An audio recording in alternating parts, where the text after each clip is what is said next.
On this episode of 2230, we bring you a comprehensive look at recent developments involving the Protection from Online Falsehoods and Manipulation Act, or POFMA, in Singapore. Minister for National Development, Desmond Lee, has recently issued 2 correction directions under POFMA against the Online Citizen, also known as TOC, and Gutzy Asia. These orders, targeting articles and videos related to the Ministry of National Development's actions and housing grants, were issued shortly after earlier POFMA orders were directed at former non-constituency Member of Parliament, Jong, and Mr. Leong Hian. Let's delve deeper into the context of these actions and explore their implications. The earlier POFMA orders were issued in late August 2024. The first, on August 26, was directed at Mr. Jong following his Facebook posts on July 25 and 27. In these posts, Mr. Yi questioned the Ministry of National Development's decisions during the Aljunied Hogang Town Council saga. He suggested that actions such as withholding grants, engaging external auditors, and appointing an independent panel were politically motivated.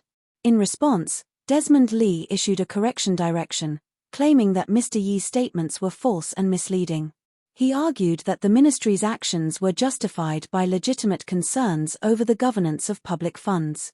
Mr. Yi complied with the order and added a correction notice to his posts. A few days later, on August 30, another POFMA order was issued to Mr. Leong Hian. This order was in response to a Facebook post made on August 21, where Mr. Leong discussed the means testing of housing grants for resale flats. Although Mr. Leong acknowledged the existence of income ceilings, MND accused him of making misleading statements. The ministry clarified that both the CPF housing grant and the enhanced CPF housing grant are subject to income means testing. Mr. Leong was required to add a correction notice to his post, directing readers to the government's clarification. Now, let's discuss the most recent POFMA orders issued on August 30 against TOC and Gutzy Asia. Both platforms were accused of spreading falsehoods in their articles and videos related to housing grants for first-time homebuyers of resale flats. The content was said to misrepresent the information regarding housing grants, particularly in relation to Mr. Leong's comments. Additionally, TOC was accused of misreporting on Mr. Yi's Facebook post from July 25. Following the issuance of these correction directions, both TOC and Gutzy Asia complied by adding correction notices to their content, which now link to the government's official clarifications. The timing of these recent POFMA actions, closely following those against Jong and Leong Hian, raises several questions about the broader impact of such government interventions on public discourse. Why did these actions come so soon after the earlier POFMA orders? What does this mean for media freedom in Singapore? And how do these regulations affect public trust in media and government institutions?